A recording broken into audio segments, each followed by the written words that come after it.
In the solemn penumbra of the Basilica of San Petronio in Bologna rests one of the most fascinating and disturbing works of medieval art, the frescoes of the Bolognini Chapel, created by Giovanni da Modena, a painter born in the city of Modena towards the end of the 14th century.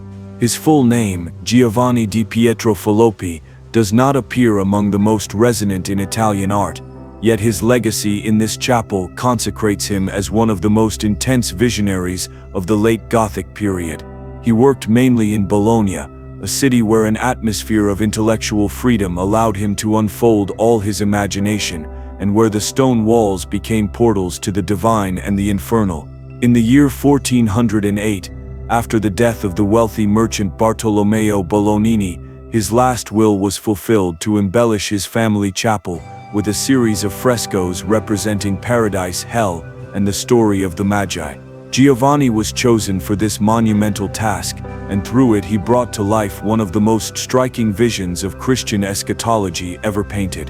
The Bolognini Chapel is a pictorial universe that embraces three dimensions of the human soul: the light of salvation, the journey of faith, and the darkness of eternal punishment. On the walls of paradise, Giovanni portrays an ordered, serene, and luminous vision. Angels, saints, and purified souls are distributed in a balanced composition that reflects divine harmony. In the scenes of the Magi, the painter narrates with overflowing chromatic richness the long pilgrimage to Bethlehem, integrating courtly elements and exquisite details that reveal the splendor of his time. But it is on the wall of hell that Giovanni da Modena reaches his expressive summit. There he unleashes all the power of his imagination, all the weight of religious fear, and all the rawness of the human destiny before the final judgment.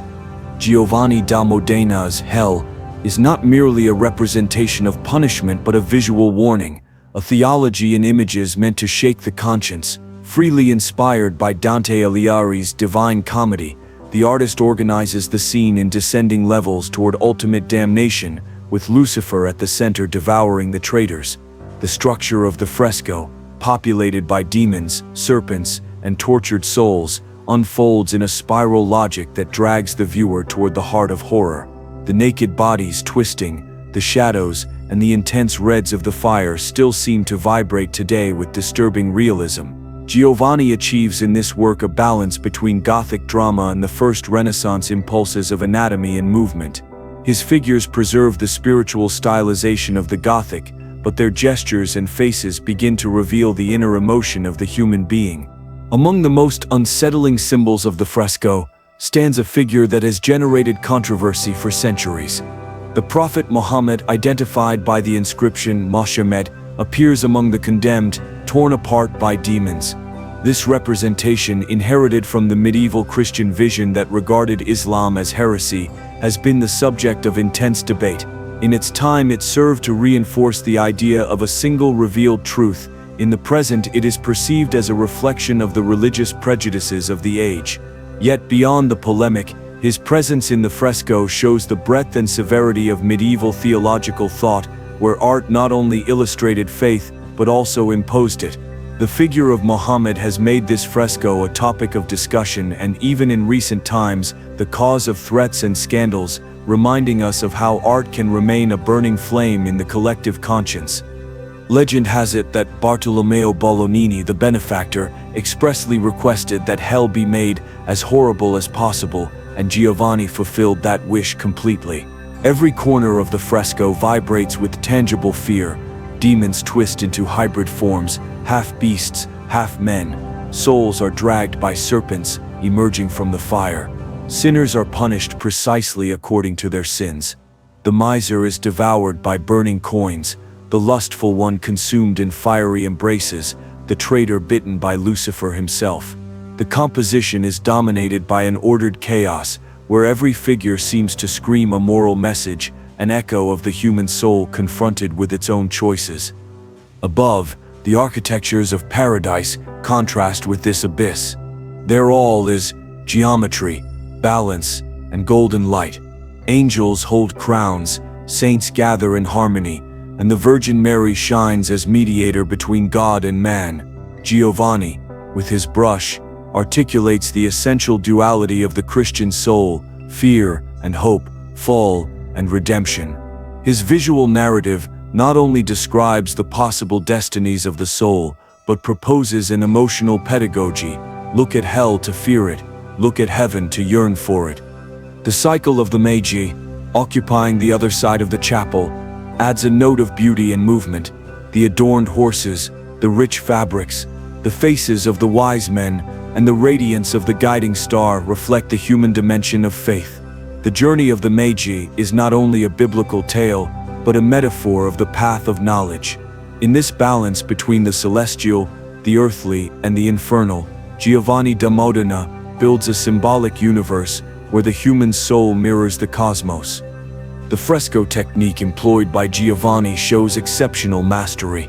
Each layer of pigment applied to wet plaster still preserves the original force of its colors.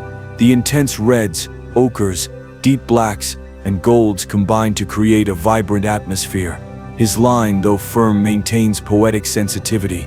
The figures, far from being mere illustrations, are incarnations of ideas. The demon represents guilt, the angel reason, light symbolizes revealed truth. In every detail pulses a moral and spiritual intention. Throughout the centuries, the frescoes of the Bolognini chapel suffered the wear of time, humidity, and darkness. There were moments when the painting of hell was barely distinguishable, and the name Mashome could scarcely be seen beneath the dust patina. Successive restorations, especially in the 19th and 20th centuries, returned its splendor, revealing once again the original colors and the tormented expressions. Yet the restoration process also brought new interpretations. The restorers not only cleaned the surface, but awakened dormant symbols, reactivated the ghosts of the past. Today, when observing the whole ensemble, it is impossible not to feel a mixture of fascination and unease. The contemporary viewer, free from the medieval vision of sin and redemption, faces these images as a psychological mirror. Hell is no longer merely a place but a state of the soul. The fire is inner guilt. The demons are the shadows of the mind. Giovanni da Modena unknowingly anticipated centuries of symbolic and psychological thought. His work not only narrates a dogma but penetrates the spiritual anatomy of the human being. The artistic value of these frescoes is immense. In an era when the Renaissance was only germinating, Giovanni kept alive the expressive intensity of the Gothic while introducing a more human and narrative outlook. His compositions anticipate the Renaissance interest in anatomy, space, and movement. Unlike Florentine painters who sought harmony and proportion, Giovanni leans toward the emotional, toward the mystical experience of fear and salvation. His art does not aim to please but to shake. It does not seek merely to adorn a temple, but to stir the soul of whoever contemplates it. The contrast between paradise and hell in the Bolognini chapel is not merely a matter of color or light. It is a philosophical dialectic. Giovanni offers the viewer a lesson in moral balance. The beauty of heaven shines brighter once the horror of the abyss has been seen. In this sense, his work is a meditation on human freedom. Each choice, each action, each thought can draw us toward light or cast us into darkness. The fresco thus becomes a living metaphor of the inner journey that we all undertake. Through the centuries, the Bolognini chapel has witnessed the evolution of thought and sensibility. What for the medieval believer was a lesson of faith, for the modern historian is a testimony of cultural power. What in its time was a warning against sin, today reads as a reflection on the nature of fear and imagination. In Giovanni da Modena's art, hell and paradise are two sides of the same coin consciousness. The tensions his work has generated, whether due to its depiction of the Prophet Muhammad, its moral rawness, or its aesthetics of damnation, remind us that art does not age. It evolves with our gaze. Giovanni's painting continues to provoke uncomfortable questions. Why does the human being need to imagine punishment in order to value salvation? Why do beauty and horror intertwine in our vision of the world? The Bolognini chapel does not answer. It hints, challenges, confronts. Time, which usually devours everything, has respected the intensity of these walls. The flames of hell still burn. The angels still sing. The The magi still advance toward the light. Every visitor who enters the chapel relives the essential duality of existence, the struggle between good and evil, doubt and faith, fall and hope. Giovanni da Modena, with his brush and his vision, managed to transform a funerary commission into a cathedral of images that speak beyond their era. His hell not only terrifies, it teaches. His heaven not only consoles, it inspires. In his twisted figures beats universal humanity, that mixture of fear and desire that inhabits us all. To contemplate his frescoes is to gaze into the medieval soul and into ourselves. It is to recognize that each age paints its own demons and heavens, and that art, rather than reflecting them, reveals them. The Bolognini Chapel is ultimately a window to the eternal, a mirror of the invisible, and a lesson that remains alive.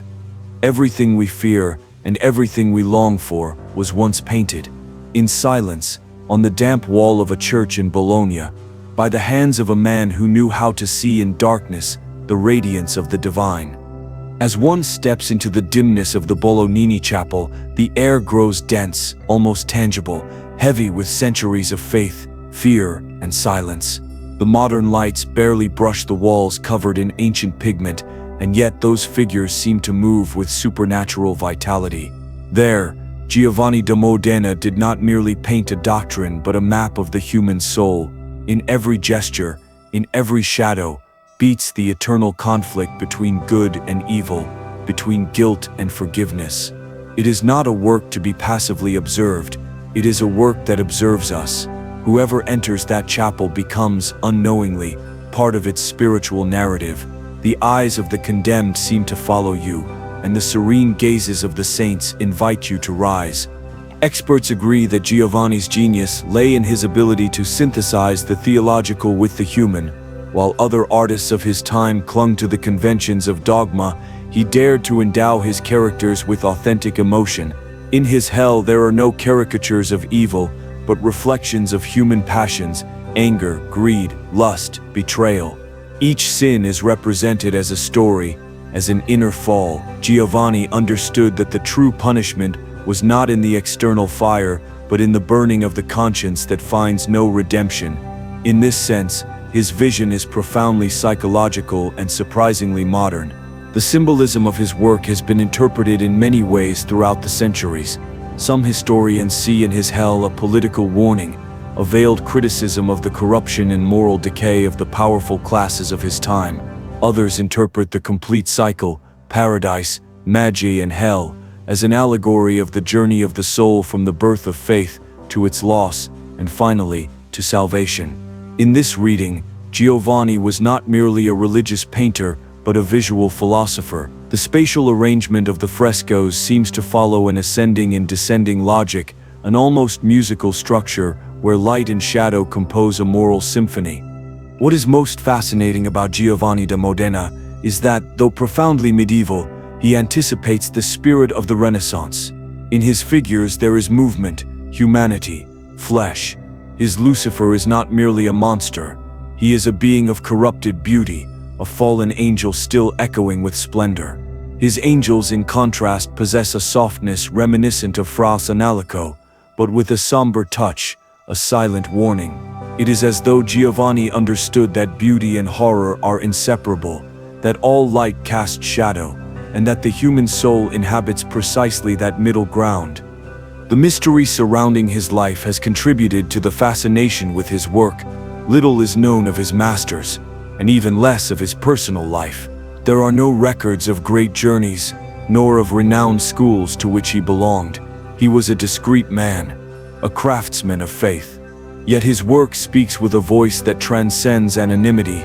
In the chapel he left an invisible signature, the mark of one who understood the depth of the human soul without having studied it in books. His language was color, his theology, the image, and with these he built a universe in which the viewer can both lose and find himself at the same time. As time passed, interpretations transformed. During the Baroque period, the frescoes were regarded as an example of sacred terror, an effective representation to awaken devotion and repentance. In the 19th century, with the rise of romantic fascination for the medieval, the work was rediscovered by travelers who saw it as a portal to the sublime. In the 20th century, iconographic studies began to analyze its symbolic structure and Dantean references. And in the present day, the fresco is viewed through a more universal lens, that of the human being confronting his own moral duality. Each era reinterprets Giovanni according to its fears, and perhaps that is the secret of his immortality. The scandal associated with the figure of Muhammad within hell remains a thorny chapter in the history of sacred art. Though its original intention was purely theological, in recent times it has become a reminder of how art can challenge, offend, and question sensibilities. In 2003, the Basilica of San Petronio was the target of a terrorist threat precisely because of that depiction, forcing the strengthening of temple security. However, beyond the controversy, this episode demonstrates the unbroken power of the image. 6 centuries after its creation, Giovanni da Modena's painting is still capable of provoking intense emotions, opening debates on faith, tolerance, and freedom. Few artists achieve anything comparable.